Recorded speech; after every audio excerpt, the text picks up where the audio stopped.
नमस्कार दोस्तों, सहायक आचार्य को लेकर के एक और बड़ी अपडेट आई है, जिसको लेकर के छात्र काफी ज्यादा परेशान नजर आ रहे। आप यहाँ पे देखिएगा, नॉर्मलाइजेशन को लेकर खुलासा प्लस में 30-40 नंबर का, उसके बारे में बात करें हम लोग। और जेएसएससी का जो बड़ा सच है, जो आपसे छिपाया जा रहा है एक तरीके से, उस पर भी बात करेंगे। कोर्ट से राहत मिली है या क्या हुई है, रिस्पॉन्स सीट कब तक, प्लस में 60% जो आपका टेट है उसको लेकर के भी बातें सामने आई है। और भी कोर्ट की जो मदद से क्या होगा क्या नहीं होगा, सारी चीजों को लेकर हम लोग विस्तार से चर्चा करेंगे।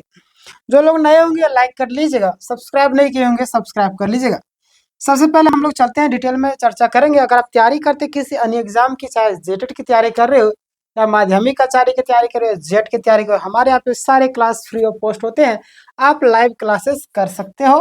आप ये क्लासेस का शेड्यूल आप स्क्रीनशॉट ले लीजिए और सभी टाइम में आप जुड़िएगा। पीडीएफ के लिए आपको टेलीग्राम में जुड़ना पड़ेगा, फ्री में आपको वहां पे मिल जाएगा, है ना। देखिए, इस वीडियो में हम लोग क्या क्या बात करने वाले। नॉर्मलाइजेशन टेट 60% मामला है ना, खाली पद, पिटिशनर, ये सारे जो है आपका टीटी पीटी पारा शिक्षक से संबंधित बहुत सारे महत्वपूर्ण तथ्य है, उसको लेकर बात करेंगे। और जो वीडियो के अंतिम तक रहेंगे उनको सारी चीजें समझ में आ जाएगी। जो नहीं रहेंगे उनकी मैं बात ही नहीं करूंगा, क्योंकि अब मैं तो ऑनलाइन के माध्यम से हूँ, मैं ऑफलाइन तो हूँ नहीं जो पकड़ के रख सको पढ़ो।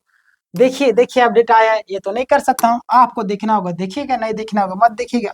देखिए, नॉर्मलाइजेशन को लेकर के जो स्थिति बनी हुई है क्या है ना, कई अभ्यर्थियों के अंकों में 30 से 40, है ना, क्या 30 से 40 अंकों तक का अंतर है। कुछ मामलों में 55% अंकों लेकर 85 से 90 तक दर्शाए गए, है ना। सभी का जो रिस्पॉन्स सीट है जारी ना होने का मुख्य कारण आपको पता होगा, बहुत सारे कैंडिडेट जो काफी ज्यादा इस चीज से लेकर के नाराज है ना। ध्यान दीजिएगा, नॉर्मलाइजेशन फॉर्मूला सार्वजनिक ना होने से काफी ज्यादा लोग परेशान है। जाहिर सी बात है, करना भी चाहिए। आप किस आधार पर नॉर्मलाइजेशन किए हैं, इतना इतना नंबर आखिर बढ़ा तो बढ़ा कैसे, है ना। तो ये सारी चीजें निकल करके आ रही है। आगामी समय में जेएसएससी द्वारा नॉर्मलाइजेशन फॉर्मूला स्पष्ट किया जाएगा, और अगर नहीं करती तो एक बड़ा आंदोलन का रूप ले सकती है, क्योंकि कई सारे जो मेहनती छात्र है उनका रिजल्ट नहीं हुआ, है ना। चलिए आगे हम लोग बात करते हैं। यहाँ पे देखिएगा, 60% टेट को जो स्थिति है क्या बना है ना, 60% वाले का अगर हम लोग बात करें यहाँ पे, तो 60% से कम अंक वाले अभ्यर्थियों को घबराने की आवश्यकता नहीं है ना। घबराने की आवश्यकता नहीं, पेशेंस रखिए, मैं आपको सारी चीज का अपडेट दूंगा। देखिएगा, पूर्व के मामले में टेट 2013 देख लीजिएगा, टीचर में आपका नियुक्ति रद्द नहीं की गई थी, है ना। और आप आगे बढ़िएगा तो यहाँ पे देखिएगा, यदि पद रिक्त रहते हैं, है ना, यदि जाहिर सी बात अभी तो पद खाली है, अगर रिक्त रहते हैं तो आपको देखिए मेरिटोरियस अभ्यर्थियों की मतलब अभ्यर्थियों को अवसर दिया जाएगा। सीटें खाली रखने की संभावना कम है ना। और जाहिर सी बात, सीटें, अब कोर्ट का भी आदेश आ चुका है ना। कोर्ट का भी आदेश आया है कि सीट को सरेंडर ना किया जाए, तो जाहिर सी बात है कि सीट तो सरेंडर होगा नहीं। अब जो कैंडिडेट योग्य है उनका तो रिजल्ट आ जाएगा। अगर आप योग्य होंगे तो आपका आएगा, अगर नहीं होंगे तो नहीं आएगा। चाहे लाख वीडियो देख ले, लाख कोशिश कर ले, इस तरीके से नहीं आएगा, है ना। आगे हम लोग बात करते हैं, लगभग 10,000 पद खाली क्यों है। कुल स्वीकृत पद जो आपका 26,001 था, है ना। अनुमानित रिक्त पद लगभग 10,000, है ना। और लगभग कारण, मुख्य कारण क्या है, 10,000 नहीं, 10,000 के उससे ज्यादा ही है अनुमानित। अगर बात करें तो लगभग समझिए कि आपको कितना 10,000 का लोग तो ये किया गया, नियुक्ति दिया गया, तो ये समझिए कि 16,000 के आसपास, 15,000 के आसपास में है। यहाँ पे थोड़ा सा डाटा का एरर है, बट टेंशन लेने की जरूरत नहीं। कुछ विषय में आपका 1 to 5 के पूरी तरह से भर गए हैं। और अगर हम लोग 1 to 5 और 6 to 8 के बीच के विषय का जो असंतुलन बात करें, तो 1 to 5 के जो श्रेणी में अपेक्षित संख्या में चयनित, मतलब चयन नहीं हो सका, है ना, जितनी थी उतनी नहीं हो पाई। उसके पीछे भी कई सारे रीजन है, उसको मैं कवर करूंगा नेक्स्ट वीडियो में। बट यहाँ पे ध्यान दीजिएगा आप लोग पॉइंट नंबर 5 में कि पिटिशनर, है ना, बहुत सारे लोग पिटिशन को लेकर के भी बातें सामने आई है, और बहुत सारे पिटिशनर भी बन रहे हैं। तो मैं आपसे भी एक चीज कहूंगा, जब भी आप बने तो कहीं ना कहीं आप लोगों को मैं बोलूंगा, जिसके साथ बनते हैं तो उसके बारे में जानकारी इकट्ठा कर लीजिए, नहीं तो आजकल बहुत सारा फ्रॉड चल रहा है, बहुत सारा धांधली चल रहा है ना। देखिए, चयन की जो संभावना बढ़ती जा रही है, जांच के दौरान गलत मामलों में आपको क्या क्या विड्रॉ किया जा सकता है ना। चलिए आगे बढ़ते हैं। न्यायालय में पिटिशनर्स को प्राथमिकता मिलती है, ये तो आप सभी जानते हैं, कई बार नहीं भी मिलती है।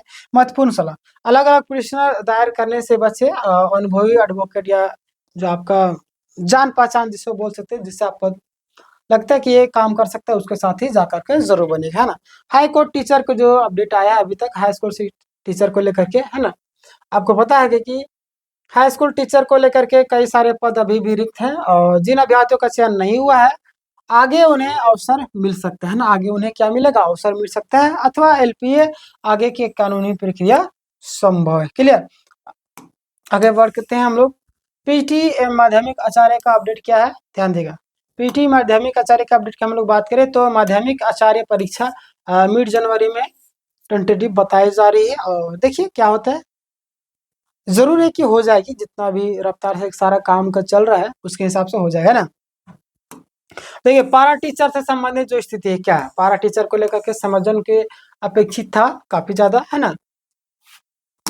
और प्रमोशन के बाद सीटें रिक्त नहीं भरी गई और इसके कारण है बहुत सारे जो स्टूडेंट है टीचर रेशियो प्रभावित है। देखिए बहुत सारे स्कूल में ऐसे भी है जहाँ पे एक शिक्षक कई सारे स्कूलों को संचालित करे, वहाँ पे जो एजुकेशन व्यवस्था कैसी होगी आप इसका अनुमान भी नहीं लगा सकते। समझिए कि वहाँ पे एक तरीके से टाइम पास वाली एजुकेशन हो रही है, नहीं कि एक शिक्षक कैसे सभी बच्चों को पढ़ाएगा, सभी क्लासेस के नहीं पढ़ा पाएगा। टीचर स्टूडेंट का जो रेशियो वो खराब हो रहा है ना। और सरकार की जो नई भर्ती है उसको भी रोकनी, मतलब कि बहुत तरीके से कंप्लीट नहीं करा पा रही अच्छी तरीके से, जिसके कारण भर्ती प्रक्रिया भी रोकनी पड़ी है। अंतिम निष्कर्ष के तौर पर अगर हम लोग बात करें तो घबराने की आवश्यकता नहीं है, पदों की संख्या पर्याप्त है और भर्ती आगे पूरी नहीं हुई है और न्यायिक संकेत सकारात्मक दिख रहे हैं। बस एक चीज़ मैं आपसे भी कहूँगा कि घबराने की ज़रूरत नहीं है और एग्रीगेट मार्क वाले अभ्यर्थियों को अवसर मिल सकता है। आगे का जो भी अपडेट है मैं आपको बताऊँगा। बहुत सारे छात्र सेकंड डिवी लिस्ट को लेकर इंतज़ार कर रहे थे, तो सेकंड डिवी लिस्ट को लेकर के मैं आपको बताऊँ तो समझिए 2026 है ना, कब? 2026 आपका लग ही जाएगा, है ना, 2026 तक आपका आ सकता है। बाकी बात देखिए आगे का जो भी अपडेट रहेगा मैं बताऊँगा। फिलहाल के लिए अगर मैं आपको बताऊँ, है ना, फिलहाल के लिए अगर मैं बताऊँ तो घबराने की ज़रूरत नहीं है, सारा चीज़ पॉजिटिव है, सकारात्मक है। सारा मामला कोर्ट में चल रहा है, जैसे ही कोर्ट का निर्णय आएगा मैं आपको अपडेट करूँगा। एक चीज़ आप याद रखिए कि 30 से 40 नंबर का जो फ़र्क किया गया है, इस पर भी कहीं न कहीं अभी जेएसएससी को जवाब देना पड़ेगा, कैसे आपने इस तरीके से किया। और जेएसएससी बहुत ही खतरनाक इंसान नहीं बोल सकते, आयोग बहुत ही कुटिल है, बहुत ही चतुराई के साथ में इस तरीके से कर रही है। अगर ये पारदर्शिता अपनाती तो शायद आज ये दिन आपको देखने को नहीं मिल सकते थे, है ना? नहीं मिलते। लेकिन कोर्ट के द्वारा राहत मिल रही है छात्रों को। कोर्ट भी समझ रहा है कि छात्रों के साथ में क्या स्थिति बची हुई है, क्या मतलब कि दयनीय स्थिति बनी हुई है। 10 साल से अभी तक जेटेट नहीं करा पाई है और ये भी कंप्लीट नहीं कर पा रहे। कहीं न कहीं कोर्ट भी सारी चीज़ों को लेकर के सकारात्मक है और छात्रों के पक्ष में भी अ, फैसला देने की भी देखिए कोई व्यक्ति हाई कोर्ट हो चाहे सुप्रीम कोर्ट, वहाँ पे भी तो इंसान ही बैठते हैं ना, तो वो लोग भी समझते हैं चीज़ों को, क्योंकि वो झारखंड का रहे। बट कई बार क्या होता है ना, पैसे से सारी चीज़ मैनेज कर दिया जाता है। जैसे सीजन में आप देख लीजिए ना, फैसला आना चाहिए छात्रों के पक्ष में, फैसला आ गया उनके पक्ष में, है ना? छात्रों के पक्ष में आया बट ज्वाइनिंग वालों के पक्ष में आ गया। देखिए ज्वाइनिंग तो बहुत सारे कैंडिडेट मेहनत से पास किए, बहुत सारे कैंडिडेट फर्जी हैं, इस बात में कोई दोहराई नहीं। बट देखिए सुप्रीम कोर्ट के लिए आगे गए हैं लोग, क्या करते हैं, मैं आगे अपडेट ज़रूर करूँगा, है ना? बाकी बात सभी लोगों को मैं कहूँगा कि आगे का जो स्थिति बनेगी मैं आपको तुरंत बताऊँगा, टेंशन लेने वाली कोई भी स्थिति नहीं है। अगर आपको कोई दिक्कत है, परेशानी तो कमेंट कीजिएगा, मैं आपके सारे कमेंट का रिप्लाई देने की कोशिश करूँगा, टाइम मिले तो। बाकी बात नेक्स्ट वीडियो में हम लोग अपडेट देंगे, ठीक है? मिलते हैं नेक्स्ट वीडियो में, तब तक के लिए धन्यवाद।